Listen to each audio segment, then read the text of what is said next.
y gracias Sí, sí. Santo por estas primeras palabras. A ver, voy a hacer algo brutal en esto y entiendo que no, que quizá mi opinión no es muy correcta en términos políticos y pido disculpas si alguien esto lo pone especialmente sensible. Yo creo que estamos viendo casi un suicidio colectivo, eh, acaso el acto de irracionalidad colectiva más grande de la historia contemporánea del ser humano. No tiene ningún tipo de proporción la reacción con el problema. Y esto no implica para mí negar el problema. Lo que estoy diciendo es que la reacción no tiene proporción.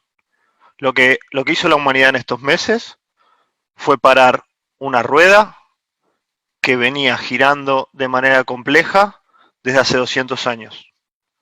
Desde la revolución industrial, que empezaron a salir humito por las chimeneas, que empezó a transitar el comercio de un lado al otro, que se empezaron a crear cada vez más contratos más complejos y más transnacionales, y la cooperación humana se multiplicó, y todo se volvió exponencial, y todo se volvió crecimiento y desarrollo y mejores condiciones de vida, y nosotros le pusimos un freno de mano brutal sin tener ni la más mínima noción de cuáles van a ser los costos, no lo sabemos hoy, no tenemos la más mínima noción de cuáles van a ser los costos, no solo económicos, sino también en vidas, los costos sociales, los costos políticos, después voy a tratar de sobrevolar esos temas, pero le acabamos de víctima del pánico, de un pánico completamente desproporcionado, de nuevo, no estoy diciendo que no hay un problema, estoy diciendo que la reacción fue desproporcionada, víctima de un pánico, le pusimos el freno de mano al mundo.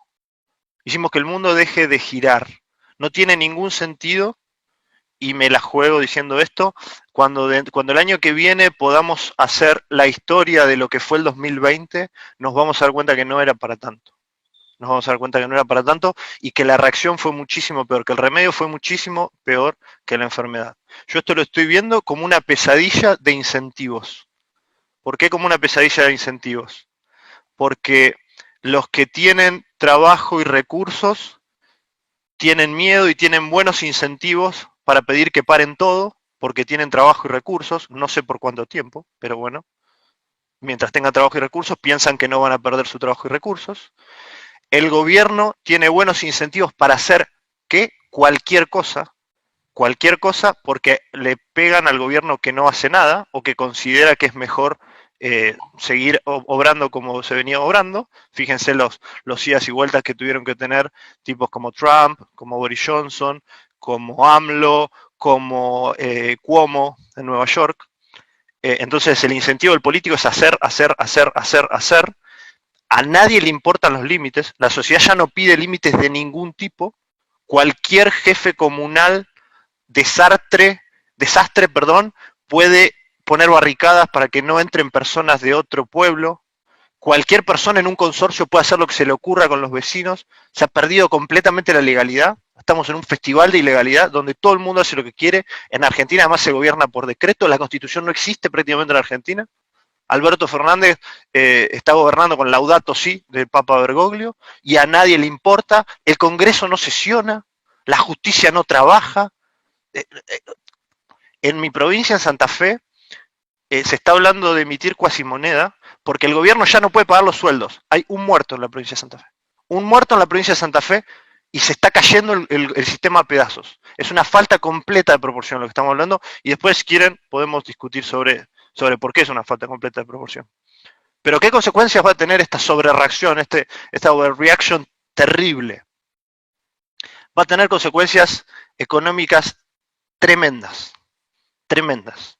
Cada vida que se salva tiene el costo per cápita más alto. Es como prender fuego a una ciudad para salvar a una persona. Es literalmente eso. Es completamente desproporcionado. Va a tener consecuencias políticas tremendas. Antonella ya mencionó algunas. Pero esto va a generar un estatismo como el que no vemos de hace mucho tiempo, un nacionalismo como el que no vemos de hace mucho tiempo, acaso parecido al de entreguerras, ya no solo nacionalismo, sino localismo. O sea, ya los gobernadores de una provincia discriminan ciudadanos que no son de su provincia o no les permiten entrar a ciudadanos porque estaban en otra provincia al momento de la cuarentena. Por ejemplo, lo de Morales, que me pareció tremendo. Morales diciéndole, no, ustedes se fueron afuera, hoy no pueden volver a la provincia. Como si él fuese un patrón de estancia dueño de la provincia. A esas personas no las tenés que dejar entrar no porque son de tu provincia, porque tienen su casa ahí, tienen su propiedad, ese pedazo de suelo les pertenece. Un gobernador le dice, no, no, ustedes no pueden entrar. El control social, la gente demandando un control social es tremendo. Gente de izquierda, que hasta ayer estaba con el librito de Michel Foucault denunciando a la policía, denunciando todo tipo de control como algo intolerable, hoy pidiendo por favor que pongan un ejército para impedir que alguien saque a pasear al perro o salga a correr un rato.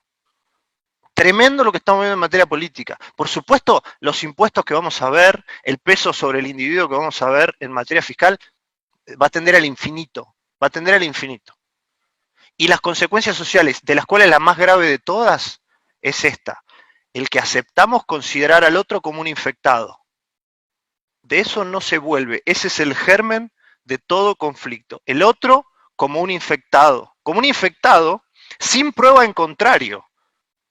Porque como no hay test, yo no puedo ni siquiera decir, no, mira, la verdad no estoy infectado. No, no, a vos te vamos a tratar como un infectado. Alguien dijo que es incluso peor que tratarte como un infectado. Porque si yo fuera infectado, me paso 3 semanas en mi casa, genero los anticuerpos, me recupero como se recupera casi todo el mundo, y ya debería poder salir a la calle. Pero esto es peor que se trata de un infectado. Porque o sea, uno va a tener que ser un infectado para siempre, un infectado que no se recupera. ¿Hasta cuándo? Hasta que se descubra la vacuna. 10 meses, 12 meses, 1 año y medio. El miedo nos ha llevado a retroceder como sociedad 200 años. 200 años.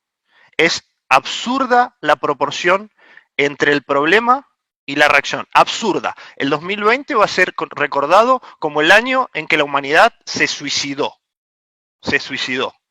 Ante un problema grave pero manejable, y no quiero ser peyorativo, pero digamos, es una gripe multiplicada por 10, es una gripe como la influenza multiplicada por 10, o sea, una gripe súper potente, digamos. No es una gripe técnicamente, lo estoy queriendo esquematizar así. Ante un virus de gripe por 10, la humanidad se suicidó. Esto es equivalente a que en una tribu de cazadores y recolectores de hace 200.000 años, porque se le murieron el 1% de su población de frío, decidió no salir a cazar y recolectar más. Se quedaron en la cueva todos atemorizados. Dijeron, bueno, ya veremos qué pasa mañana. Esto equivale a que una caravana de pioneros conquistando el territorio de los Estados Unidos, porque se les murieron 10% de las personas de tifus o de escorbuto o de lo que fuera, dijo, no, nos quedamos acá, no avanzamos más. Esto equivale a que nuestros abuelos viniendo en el barco, porque se les murió el 1% de la tripulación, dejaron las velas y el timón y se escondieron todos en el camarote. Es tanto el nivel de bienestar que ha logrado la sociedad por el proceso de capitalismo, de inversión, que describe también Antonella en su último libro, que nos acostumbramos a pensar que eso era lo dado y que no es algo que hay que conquistar todos los días. La salud es algo que hay que conquistar todos los días. El nivel de salud que gozamos no es gratuito. El nivel de bienestar que gozamos no es gratuito, hay que conquistarlo todos los días. La vida es un plano inclinado, o vas hacia arriba o te caes. Si te quedas quieto, te caes, porque es un plano inclinado. La gente no supone que no pasa nada. Es terrorífico ver cómo la gente en este país, que además es un país pobre, supone que 15 días sin producir no va a pasar nada. Esa es la mentalidad de empleo público que tenemos en la cabeza, de persona que trabaja en una municipalidad y supone que el trabajo es eso. Entonces digo, ¿nos hemos suicidado por un virus fuerte? Sí. ¿Muy fuerte? También. Proporcional a la reacción en absoluto. En absoluto. Y toda esta overreaction que es grave en el mundo, en Argentina es insospechadamente peor. ¿Por qué? Porque no tenemos los medios para hacer lo que hace Europa, no tenemos los medios para hacer lo que hace Asia, no tenemos ni queremos el control de policía totalitario de una dictadura como la comunista, como bien describió Antonella, tampoco tenemos la profesionalidad y los recursos para hacer testeos masivos como hace Corea del Sur, tampoco tenemos la capacidad hospitalaria de Alemania y tampoco tenemos una sociedad muy gustosa de cumplir normas. Carlos Nino, un país al margen de la ley, reléanlo, es básicamente la descripción de Argentina una y otra vez. Entonces, cuando vos no tenés nada de todo eso, pedir cosas que no van a pasar es una irresponsabilidad. El estado real de Argentina es lo que se vio el otro día, con los jubilados ahí, todos. Eso es Argentina, y te diría, hasta es bastante civilizado para ser Argentina. Hay cosas mucho peores que eso. Cuando el Estado te está diciendo, ya no quedate en tu casa, sino quedate en tu barrio, en Quilmes, en La Matanza, es porque no hay casas en muchos de esos lugares. No hay cloacas en muchos de esos lugares. Y eso es Argentina. Ahora, cada uno de nosotros que vive en una ciudad, que hace las 4 comidas, que tiene internet, que pone hashtags en Instagram, supone, víctima de una falacia de composición, que Argentina es la burbuja socioeconómica de cada uno. Bueno, no es así. Argentina va a tener inmunización de manada, como se llama, a la fuerza. Pues no va a pasar otra cosa. Porque la gente se va a morir de hambre o te va a saquear los supermercados. No hay forma, no hay estructura. Tenemos un Estado que es un elefante invisible. O sea, pesa, pero no está en ningún lado. El Estado presente es una mentira. ¿Dónde está el Estado presente? Si no se puede jugar un partido de fútbol con visitantes. No hay. El Estado fracasó hace mucho, es un Estado fallido. Entonces, nos ilusionamos con discursos muy, muy potenciados por un periodismo malvinista, un periodismo que no se ve en Argentina hace un montón de tiempo. La homogeneidad de los periodistas es atroz. Entonces, nos entusiasmamos con hacer políticas públicas que no son para Argentina. No existen, en Argentina no existen. Pero a ver, no existen en Argentina, tampoco existen en México, tampoco existen en Brasil. Por eso López Obrador y Bolsonaro están tratando de evitar estas cosas. Porque vas a una guerra civil. Porque la distancia que va a haber entre el hambre de la gente y la vidriera del supermercado es muy cortita. ¿Y qué vas a hacer? ¿Le vas a poner policías a tirarle a esa gente que no come porque vos no la dejás trabajar? Insisto, no me voy a poner en sanitarista a decir que la tasa de letalidad, aunque es muy discutible y hay literatura de los dos lados, a pesar de que todos vemos una sola parte de la literatura. Pero el considerar que la política pública la tenés que diseñar basado en lo que ve un tipo en un microscopio, es de una ignorancia supina. Decime qué biólogo pudo ver lo que iba a pasar con los jubilados. Ningún biólogo. Ahora, cualquier sociólogo, cualquier político, cualquier persona con territorio sabe que eso pasa en Argentina. Entonces, de esta cuarentena hay que salir lo antes posible, hay que salir lo más generalmente posible, con la mayor cantidad de actividad económica posible, que el que pueda vender algo venda, que el que pueda servir un café lo sirva, que el que pueda trabajar trabaje, porque lo que se viene es muchísimo peor